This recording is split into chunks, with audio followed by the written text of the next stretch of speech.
Hello दोस्तों, इस video में हम पढ़ेंगे कक्षा 8 का अध्याय नंबर 1 जिसका नाम है परिमेय संख्याएं। तो अब हम पढ़ेंगे सबसे पहले परिमेय संख्याओं के बारे में। आगे परिमेय संख्या क्या होती है।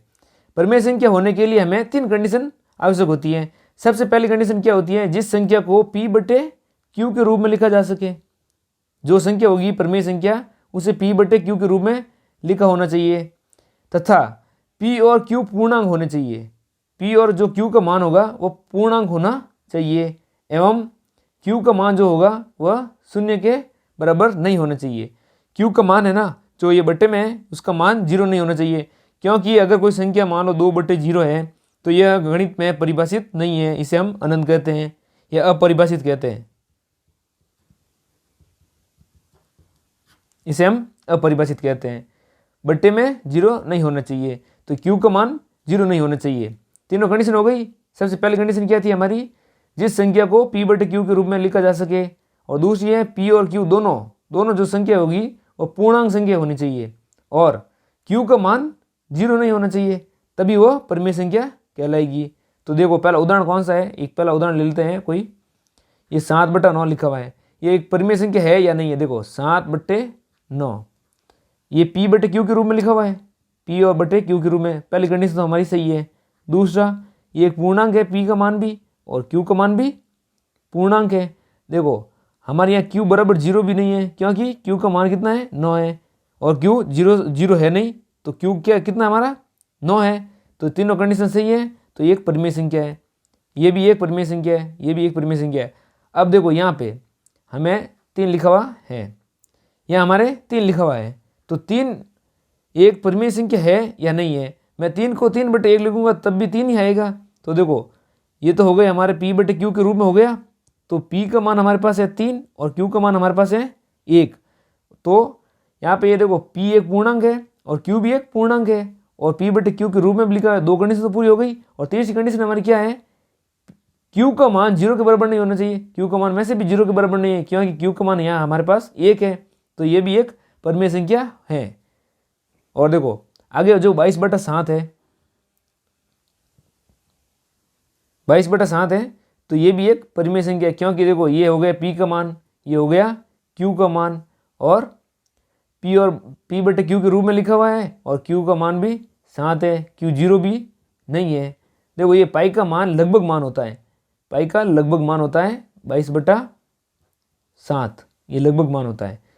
पाई का एग्जैक्ट मान ये 22/7 नहीं होता है। तो देखो पाई क्या हो जाएगा, वो अपरिमेय संख्या में चला जाएगा। पाई का मान जो पाई होता है ना वो तो होती है अपरिमेय संख्या, लेकिन 22/7 है जो परिमेय संख्या होती है, क्योंकि पाई का ये लगभग मान है, इसलिए ये एक परिमेय संख्या है और पाई एक अपरिमेय संख्या है। तो हम देखो आगे एक नोट है, क्या है पढ़ लेते हैं थोड़ा उसको। किसी संख्या में शून्य जोड़ने पर संख्या में कोई बदलाव नहीं आएगा। जब भी हम किस संख्या में 0 को जोड़ेंगे तो उस संख्या में कोई बदलाव नहीं होगा। जैसे देखो मैं यहाँ पे 4 में 0 जोड़ूंगा तो 4 ही आएगा वापस, और 3/2 में 0 जोड़ूंगा तो 3/2 ही आएगा वापस। तो इससे हम क्या प्राप्त होता है हमें कि किस संख्या में 0 जोड़ दो या 0 घटा दो। 0 देखो यहाँ पे एक और चीज़ लिख देना आप, 0 जोड़ने तथा घटाने पर संख्या में कोई बदलाव नहीं आएगा। जैसे देखो 4 में से मैं अगर 0 घटा भी दूं तो भी 4 ही आएगा। 2/3 में मैं 0 घटा दूं तो भी 2/3 ही आएगा। यानी क्या हुआ, किसी संख्या में 0 जोड़ दो या 0 घटा दो तो संख्या में कोई बदलाव नहीं आएगा, वही वापस संख्या आ जाएगी। और देखो दूसरा नोट क्या है हमारे पास, किसी संख्या को 1 से गुणा करने तथा यहाँ पे और लिख दो तथा भाग करने पर, किसी संख्या को 1 से गुणा करने तथा भाग करने पर संख्या में कोई बदलाव नहीं आएगा। किसी संख्या को 1 से गुणा करने तथा भाग करने पर संख्या में कोई बदलाव नहीं आएगा। जैसे देखो मैं 5 × 1 लिखता हूँ तो 5 ही आएगा, 4/3 × 1 लिखता हूँ तो भी 4/3 ही आएगा। अब देखो यहाँ पे 4/1 लिखता हूँ यानी 1 से भाग देता हूँ तभी मान इसका 4 ही आएगा, और 5/4 लिखता हूँ और बट्टे में मैं 1 लिखता हूँ तब भी इसका मान 5/4 ही आएगा। यानी क्या है, यानी हमने क्या सीखा, जब भी हम जीरो को किसी संख्या में जोड़ेंगे या घटाएंगे तो क्या हो जाएगा, उस संख्या में कोई बदलाव नहीं आएगा, वही संख्या वापस आएगी।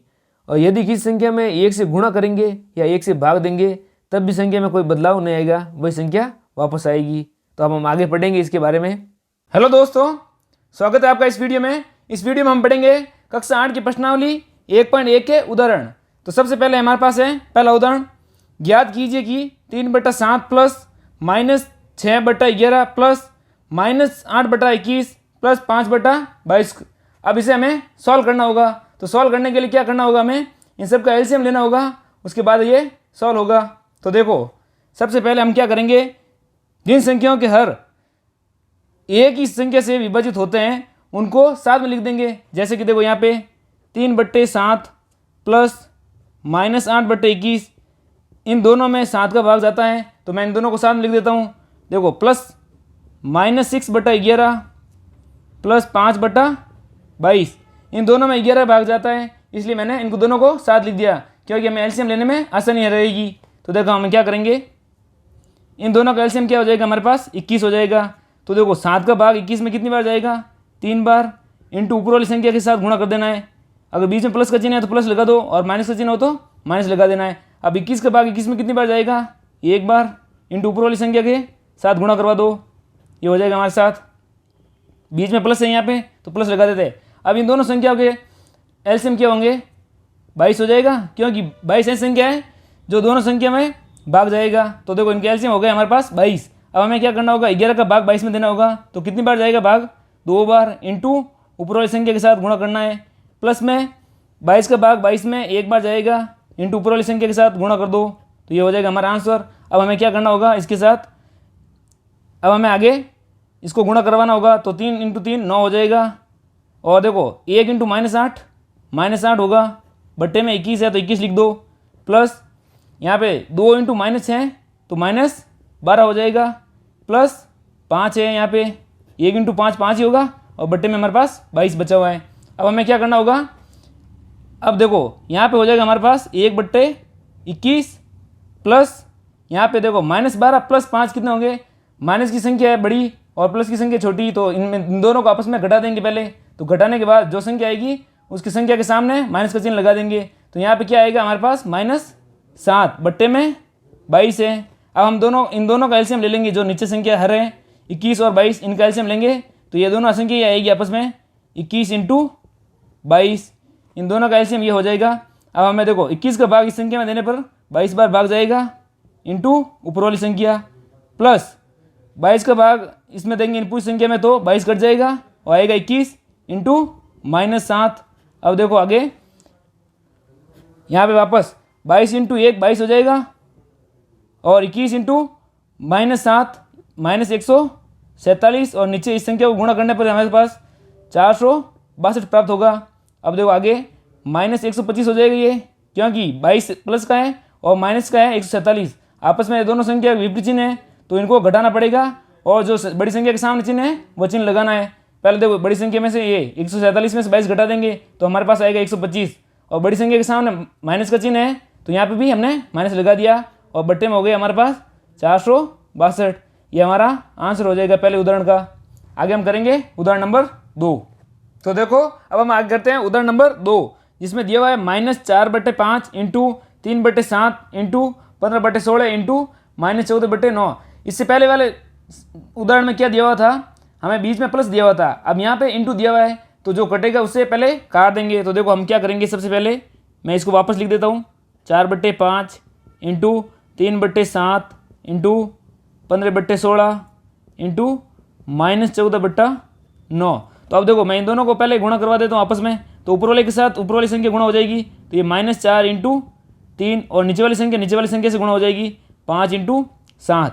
और अब देखो यहाँ पे गुणा में तो गुणा ही हो जाएगा वापस, और इन दोनों को आपस में गुणा करा देते हैं तो 15 × -14 और बट्टे में है 16 × 9। तो देखो यहाँ पे क्या हो जाएगा, ये संख्या हो जाएगी हमारे पास -12 बट्टे में 35 इंटू ये ऊपर वाली संख्या है तो देखो पहले इसको काट देते हैं, जो कट जाएगा तो उसे काट देंगे तो ये हो जाएगा हमारे पास 3 से कट जाएगा 3 बार, ये 3 से कट जाएगा 5 बार, ठीक है। अब ये 2 से कट जाएगा 8 बार, ये 2 से कट जाएगा 7 बार, तो ऊपर क्या बचा हमारे पास -7 × 5, ये हो जाएगा 5 × -7 और नीचे बट्टे में है 8 × 3। तो अब देखो आगे हम क्या करेंगे, -12 बट्टे में 35 है इंटू ऊपर वाला देखो संख्या 5 × -7, तो ये भी -35 हो जाएगा और बट्टे में हो जाएगा 24। ये 35 से तो 35 कट जाएगा, पीछे बचेगा यहाँ पे -1, 12 × -1 बट्टे में 24, और ये 12 से एक बार कटेगा 12 और 24 कटेगा 2 बार, तो ऊपर क्या बचेगा हमारे पास -1 × -1, यहाँ पे लिख देता हूँ मैं -1 × -1 बट्टे में 2, माइनस को माइनस से गुणा कराए तो प्लस आ जाएगा, तो 1/2, ये इसका आंसर हो जाएगा उदाहरण नंबर 2 का। अब हम आगे करेंगे उदाहरण नंबर 3। तो अब हम आगे करते हैं उदाहरण नंबर 3, जिसमें दिया हुआ है निम्नलिखित के योज्य प्रतिलोम लिखिए। ये दिया हुआ है पहला -7/19, दूसरा है 21/112। उससे पहले आप देखो ये योज्य प्रतिलोम होता क्या है। योज्य प्रतिलोम क्या होता है, मैं उसकी डेफिनेशन लिख देता हूँ। योज्य प्रतिलोम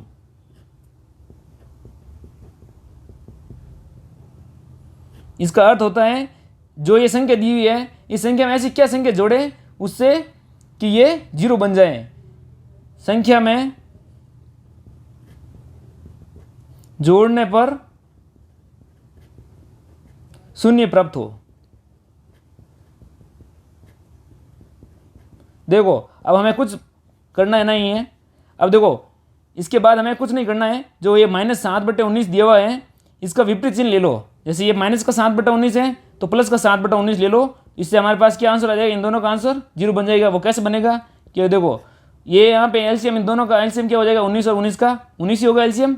और यहाँ पे देखो 19 को 19 में भाग देंगे तो एक बार इंटू ऊपर वाली संख्या -7, प्लस में 19 का भाग 19 में देंगे तो एक बार इंटू 7, तो ये क्या हो जाएगा -7 + 7 बट्टे में 19। यानी देखो -7 है प्लस 7 है, ये 0 बन जाएगा। अब बट्टे में 19 है, किसी संख्या का 0 में भाग देने पर उसे हमें 0 ही प्राप्त होगा, तो इसका ये आंसर बन जाएगा। तो -7/19 का योज्य प्रतिलोम क्या हो जाएगा 7/19। उसी प्रकार देखो ये दूसरा क्वेश्चन है 21/112 का योज्य प्रतिलोम क्या होगा। देखो अगर ये प्लस का है तो हमें माइनस का ले लेना होगा, -21/112, जिससे क्या होगा देखो यहाँ पे इसका एलसीएम क्या बन जाएगा हमारे पास 112। अगर जब भी हमें नीचे एलसीएम में समान संख्या दी हुई हो तो ऊपर वाली संख्या को ऐसे कैसे लिख दो, तो ये हो जाएगा हमारे पास 0, 21 में 21 जाएगा 0 बट्टे में 112। किसी संख्या 0 में किस संख्या का भाग देने पर हमारे पास क्या प्राप्त होता है 0, तो देखो ये हमारे पास सिद्ध भी हो गया।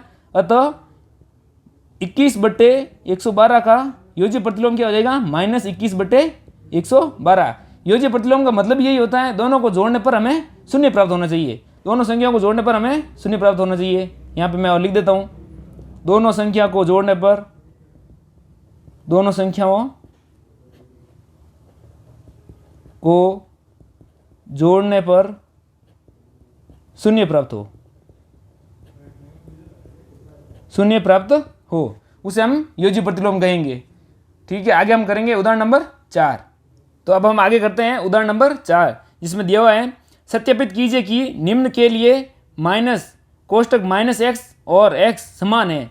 जो ये हमें संख्या दी हुई है इससे हमें ये वाला जो स्टेटमेंट दिया है वो सिद्ध करना है। तो कैसे सिद्ध करेंगे हम, देखो x बराबर है 13/17, तो इसका योज्य प्रतिलोम क्या होगा, योज्य प्रतिलोम होगा इसका विपरीत चिन्ह वाला। ये प्लस का है तो माइनस वाला, तो देखो यहाँ पे मैं ये -x बराबर ये लिख सकता हूँ -13/17।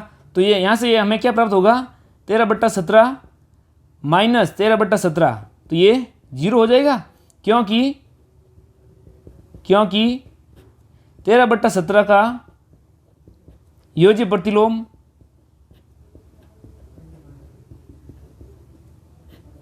-13/17 है। ओके, तो अब हमें क्या प्राप्त हुआ यहाँ से, अगर मैं माइनस के साथ मैं माइनस यहाँ पे देखो, अब हमें क्या प्राप्त हुआ, यदि मैं यहाँ माइनस बार लेता हूँ, अंदर भी मैं -x लेता हूँ, तो क्या हो जाएगा हमारे पास संख्या, ये माइनस हो गया। हमारे पास x का मान क्या था माइनस, ये यहाँ पे ये जो माइनस दिया हुआ है ये माइनस, और x का मान हमारे पास था 13/17। तो अब यहाँ से क्या प्राप्त होगा, माइनस और माइनस गुणा हो गए प्लस बन जाएगा, ये हो जाएगा 13/17। तो ये जो दिया हुआ है माइनस इंटू -x, ये किसके बराबर आ गए हमारे पास, x के बराबर, तो ये हमारे पास सिद्ध हो गया। उसी प्रकार दूसरा क्वेश्चन देखते हैं। देखो यहाँ पे हमें x का मान क्या दिया हुआ है, -21/31। तो देखो यहाँ पे -x का मान क्या हो जाएगा, इसका योजी प्रतिलोम इसका उल्टा वचन का होता है, तो ये हो जाएगा हमारे पास 21/31। अब देखो -21/31 प्लस 21/31 बराबर 0 होता है, क्योंकि ये दोनों आपस में योजी प्रतिलोम है। क्योंकि -21/31 का योज्य प्रतिलोम 21/31 है। तो हमें देखो क्या प्राप्त होगा, हमें क्या सिद्ध करना है, जो ये -x है इसके बाहर माइनस है, इसको हमें x के बराबर सिद्ध करना है, और ये यहाँ से होता भी है। देखो कैसे होता है, तो देखो ये कैसे होता है, क्योंकि माइनस को माइनस के साथ गुणा करेंगे तो क्या आ जाएगा, वापस प्लस बन जाएगा, और ये प्लस है यहाँ पे। तो हमारे पास देखो अब, तो देखो यहाँ से क्या प्राप्त होगा हमें, जो ये संख्या दी हुई है माइनस और ये -x किसके बराबर हो जाएगा, हमारे पास संख्या x का मान क्या है, ये पहला माइनस हो जाएगा, और उसके बाद माइनस ये वाली संख्या -21/31। तो ये माइनस इंटू माइनस ये प्लस बन जाएगा, और पीछे क्या बचेगा, -21/31, जो हमें x के बराबर प्राप्त है, क्योंकि हमें x का मान दिया हुआ था -21/31। ये माइनस और ये माइनस प्लस बन जाएगा, और प्लस और ये बार वाला माइनस वापस माइनस बनेगा, तो ये हमारे पास x का मान आ गया। अब हम आगे करेंगे उदाहरण नंबर 5। तो अब हम करते हैं उदाहरण नंबर 5। ज्ञात कीजिए कि 2/5 इंटू -3/7 -1/14 -3/7 इंटू 3/5। अब हमें देखो इससे पहले वाले क्वेश्चन में क्या था, या तो हमारी सारी संख्या प्लस या माइनस में थी, या सारी संख्या गुणे में थी। यहाँ पे आप देखो मिक्स में दे दिया, ये तो गुणे में है, ये यहाँ पे माइनस में है, और ये वापस माइनस में है, और ये दोनों आपस में गुणे में है। तो अब हमें क्या करना होगा, जो संख्या समान संख्या है, जैसे यहाँ पे देखो बट्टे में 5 है, यहाँ 7 है, यहाँ पे भी 7 है, यहाँ 5 है, इनको साथ में लिख देते हैं। तो 2/5 यहाँ हो जाएगा हमारे पास, इंटू -3/7, और यहाँ पे देखो ये संख्या कौन सी है, -3/7 इंटू 3/5, इनके सहित साथ लेना है आपको, -1/14 यहाँ पीछे बच जाएगा। अब हमें देखो यहाँ से कॉमन क्या आ रहा है हमारे पास, इन दोनों में से कॉमन क्या है और इन दोनों में से कॉमन क्या है, इसके पास भी 3/7 है और इसके पास भी 3/7 है, तो मैं यहाँ से 3/7 कॉमन ले सकता हूँ, या फिर देखो माइनस है तो माइनस वाली भी संख्या पूरे साथ में ले लो, तो क्या हो जाएगा यहाँ पे -3/7 को मैं कॉमन ले लेता हूँ। यहाँ से मैं कॉमन ले लेता हूँ -3/7, तो यहाँ क्या बचेगा, यहाँ पे 2/5 ही बचेगा, और यहाँ पे देखो ये माइनस की संख्या बाहर चली गई तो यहाँ पे प्लस हो जाएगा, और यहाँ पे क्या बचेगा 3/5। अब हमें क्या करना होगा, ये जो संख्या पीछे लिखी हुई है -1/14, इसको साथ में लिख देते हैं, -1/14, ये हो जाएगा -3/7, और देखो इन दोनों का एलसीएम क्या हो जाएगा 5। और अगर समान एलसीएम हो, अगर समान संख्या नीचे हर में हो, तो ऊपर वाली संख्या को हम वैसे के वैसे लिख देंगे चिन्ह के साथ, ये हो जाएगा हमारे पास -1/14 पीछे। अब यहाँ पे देखो क्या आ जाएगा, -3/7 इंटू ये हो जाएगा हमारे पास 2 और 3 5 बट्टे में 5 -1/14। अब देखो 5 से 5 कट जाएगा, और पीछे क्या बचेगा हमारे पास, -3/7 इंटू 1 ही बचेगा, और -1/14। अब यहाँ से क्या हमें प्राप्त होगा, -3/7 -1/14। अब देखो यहाँ से एलसीएम क्या आ रहा है हमारे पास, 14 एलसीएम आ जाएगा, क्योंकि 14 का भाग 2 7 और 14 का भाग 14 में जाता है, तो यहाँ पे 7 का भाग 14 में देंगे तो 2 बार इंटू ये -3 ऊपर वाली संख्या, माइनस जो ये 14 का भाग 14 में देंगे तो 1 बार जाएगा इंटू ऊपर वाली संख्या 1। अब हमें क्या प्राप्त होगा, यहाँ से -3 इंटू 2 -6, और ये 1 -1 हो जाएगा, और बट्टे में है 14, तो यहाँ से हमें प्राप्त होगा -7, क्योंकि -1 और -6 कितना हो जाएगा हमारे पास, -7, और बट्टे में है 14, तो यहाँ से हमें प्राप्त होगा, कटेंगे तो -1/2, ये इसका आंसर हो जाएगा।